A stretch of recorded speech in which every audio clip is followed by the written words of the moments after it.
네, 앵커 브리핑 시작하겠습니다. 오인주입니다. 여러분 요즘 시장 보면 좀 이상하게 느껴지지 않으신가요? 여러분 정상입니다. 관세 불확실성, 일본 정치 혼란, 기업 실적 쇼크까지 악재는 사실 차고 넘치는데 주가는 계속 올라갑니다.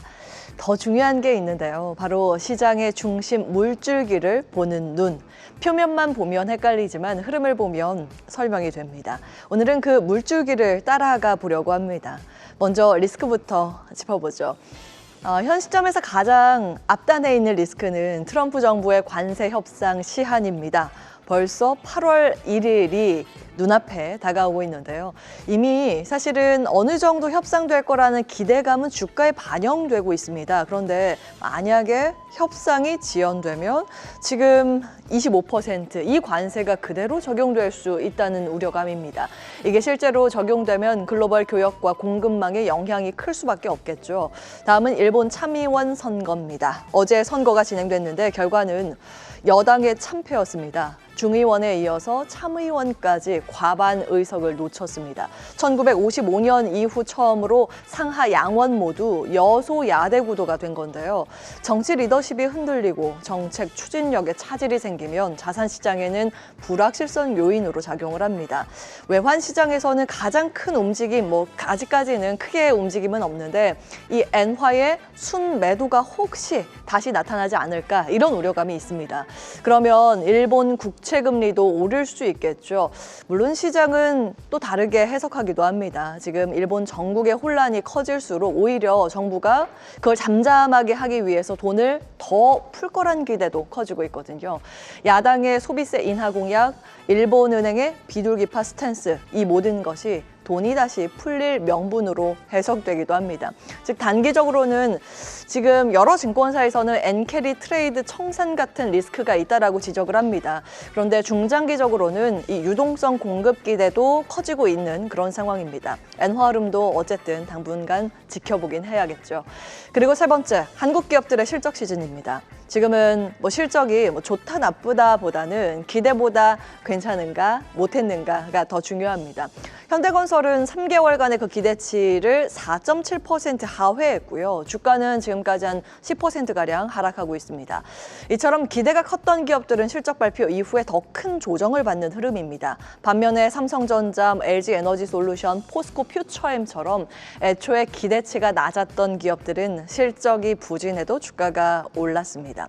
시장에서는 이미 선반영됐다는 해석을 내놓지만 이건 결국 실적과 이런 주가 사이에 괴리가 크다는 뜻입니다. 이 괴리는 여전히 시장에 남아있는 잠복 리스크입니다. 이러한 모든 불확실성이 그래 시장 가자 이렇게 외치기 어려운 국면인데 시장의 추세선은 지금 위를 향해 있습니다. 왜 그럴까요? 답은 간단합니다. 돈이 돌고 있기 때문인데요.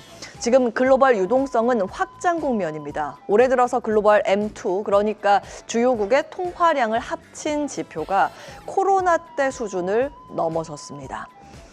즉 돈이 이렇게 많아지고 있다는 거죠. 그럼 이 돈은 결국 자산시장으로 흘러갈 가능성이 있게 됩니다.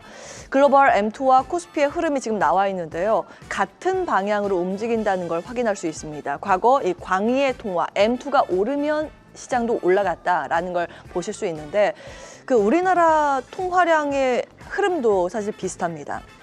한국의 통화량도 최근 한 달 사이에 큰 폭으로 증가했습니다. M2 부분은 이 두 번째 라인을 보시면 됩니다. 저 끝이고요. 지난 5월의 통화량 M2는 전월 대비했을 때 무려 44조 원이 증가해서 4,280조 원으로 14개월 만에 가장 큰 폭으로 늘었습니다. 즉 현재 글로벌 증시의 강세는 유동성 증가에 기인한 효과가 크다고 볼 수 있다는 겁니다. 더 흥미로운 건 지금의 글로벌 유동성은 과거와 성격이 다르다는 점입니다. 예전에는 중앙은행이 금리를 내리고 채권을 사들이면서 간접적으로 돈을 풀었다면 지금은 정부가 직접 재정을 풀고 있습니다. 현금을 살포하는 방식이기 때문에 시장에서 체감하는 유동성 효과는 더 빠르고 더 강합니다. 반면에 인플레 가능성이 있기 때문에 이 점은 리스크로 염두에 두시면서 살펴보긴 하셔야 됩니다. 자, 6월 27일에 브리핑 해드렸던 것처럼 미국은 최근 중요한 조치를 꺼냈습니다. 바로 SLR 규제 완화죠. 은행들이 보유해야 할 자기 자본 비율을 낮춰주는 건데요. 이 이야기는 뭐냐면 은행 입장에서 자본의 여유가 생긴다는 겁니다. 그 돈으로 국채를 사거나 대출을 늘릴 수 있습니다. 즉 이건 단순한 규제 완화가 아니라 유동성의 물꼬를 다시 트는 신호탄일 수 있습니다. 또 하나, 미국 정부는 부채 한도 증액과 스테이블 코인 관련 제도도 강하게 밀어붙이고 있다는 점 알고 계실 겁니다. 이 둘은 단순한 제도 개편이 아니거든요. 돈이 어떻게 흘러가는지를 보여주는 설계도이기도 합니다. 먼저 부채 한도 증액을 쉽게 설명해 드리면 신용카드 한도를 올려버리는 건데 지금 나와 있는 요 파란색 점선이 미국의 부채 한도인데요. 이걸 기존보다 열어서 정부가 더 많은 돈을 쓸 수 있게 하는 겁니다. 차트를 보시면 미 정부가 부채 한도를 올린 직후에는 국채를 대규모 발행하면서 시장의 자금을 풀어냈다는 점을 확인할 수 있습니다. 그리고 이쪽에 작은 차트 보이실지 모르겠는데 특히 최근에는 이런 단기물의 중심으로 조달 비용이 이동하고 있습니다. 여기서 또 하나 주목할 점이 정부가 국채 발행을 더 원활하게 만드는 구조를 디지털 자산 시장 안에서도 준비하고 있다는 겁니다. 그게 바로 이런 스테이블 코인 제도화인데요.